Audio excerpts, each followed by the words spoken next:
With me now is the great producer, arranger, and musician, Mr. Aaron Graves. Aaron, welcome to Jazz on My Mind. Thank you, Dr. Blackwell. It's good to see you today, sir. Good to see you as well. Man, the turnout for the Tony Williams Jazz Festival, it was incredible tonight. Yeah, it's a beautiful commitment that he has had for so many years. And we're all blessed by his commitment to it because we all get so much out of it. That's true. How was the night? What night did you perform? I performed on Sunday afternoon from 3 to 4 o'clock. And how was it? It was beautiful. It was a beautiful turnout because the people who come to that festival, they come to your music. Yes. They're not coming for anything else, any other bells and whistles. They really want to hear what's happening, what people are thinking about musically and creatively. Right. And I'm telling you, man, you guys are putting it out there, and it's such an extreme pleasure to finally get a chance to meet you. Now, you're working on some other things yourself. You have a CD that's out right now. Yes. Why don't you tell the Jazz on My Mind viewers about the CD that you have out?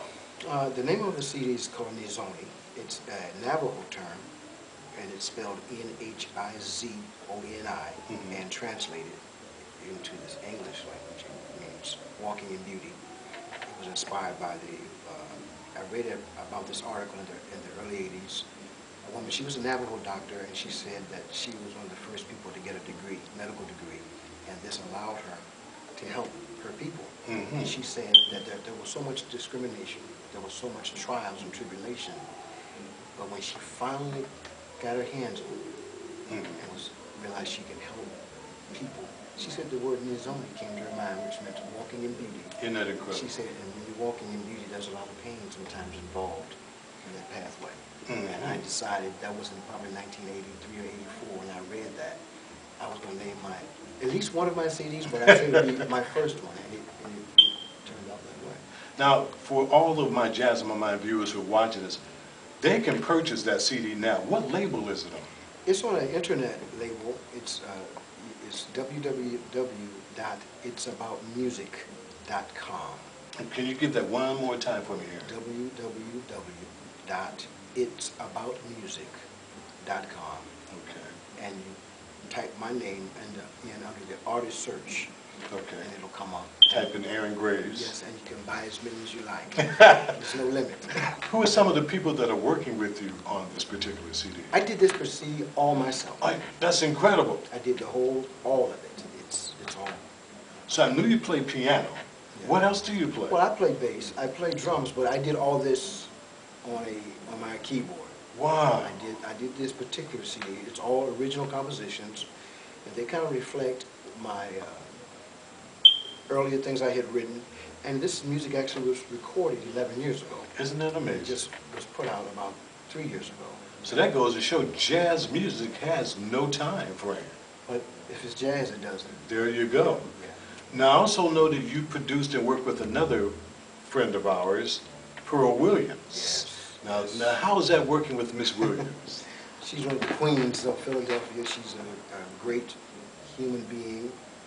She's a legend, and she's a great vocalist. She's a great stylist, and she's been through enough things in life so that when she sings a lyric, it's about that. Yeah, it comes. You know, you experience something and you get something out of it. Right. So that was a great opportunity to work with her. Do you have anything happening in the future? What's in the future for Aaron Graves? Well, right now I'm working on 2 or 3 projects. I'm producing a CD for a young lady in Wilmington who is the executive director of the Christina Cultural Arts Center. Okay. Her name is Ray Avery. Okay. And some people know about Ray Avery Jones. Okay. We've been working on this project for maybe close to a year now, and she chose to. I asked her, since we don't have a band to tour, let's take our time and really develop this music so that hopefully it will have a lasting impression on folks when it comes out. That's a wonderful thing. And she's a talented person. She's another person who has a great, deep understanding of life. And so then when she sings, it's the same thing. It's like, wow, okay, thank you for that. This is really amazing. I'm telling you, it's beautiful to see that everyone has a collective effort in keeping jazz alive. Because here and there you hear jazz is dying, jazz is dying. But you and I both well know, as well as our Jazz on My Mind viewers, jazz is much alive. Yes, I agree that it's alive, and it's alive in different kinds of ways, and sometimes people come to it in different ways, in different Yes, seasons. right. Sometimes people think it's gone, but it's over here doing something, or it's over there doing something a little different, and it's, you know, it's got a lot of different faces, you know, at different times that people, sometimes people relate to it, sometimes people don't. You know, so that's how wide it is. Right, Because right. it's all about what people are feeling, I guess. Yeah, It's what they're going through in their lives and how it comes out in the music. Who are some of the people who have influenced your musical career? Everybody. Everyone. Give me some of the names. Who? My father. Let me Okay, start with now that. that's deep. My father was the pastor of a church, a Pentecostal church in North Carolina. And my father played the guitar. My father could sing. He used to make the hair stand up on my neck because he was that committed to what he was doing. And the commitment, I as a child, growing up, I played drums with him first, then I played bass guitar, and then I played the organ. And his whole commitment was to listening. It wasn't about you, it was about the service and the songs that were being sang. And if you weren't listening, then he would tap your shoulder and say, excuse me, what are you doing? Yeah, right. So I experienced that with him. He gave that to me. And it certainly has been an invaluable gift to me because I've been able to play with a lot of different artists because of what he asked me to consider in terms of music, in terms of listening, not to get in front of the story. Right. Not that I haven't done that quite a bit, and people ask me, what are you doing? But right. That's my pathway to the music. My father, he's my primary influence. Yes. And then there was all those people in North Carolina and just the church, to hear those people sing just with so much passion in their faith in church. And then I started playing bass guitar for Richard Smallwood. Oh, wow, okay. He came to North Carolina, and I played drums on this record that he came to produce for a group. He played piano, I played drums. I ended up playing bass on it as well, the last 6 songs. I ended up, and so then he started flying me to Washington every weekend to play with the Richard Smallwood singers. And before he came to North Carolina, he was God to us. I mean, that was exactly 1974 and 75. He was God, and then okay, God's coming to Reidsville, a little small city, and it was incredible. So he was another major influence, and I just, it's so many people. I could be here all night. Right. Telling you about all the people. Well, what we're going to do, this is just a short introduction to Jazz on My Mind viewers on Mr. Aaron Graves.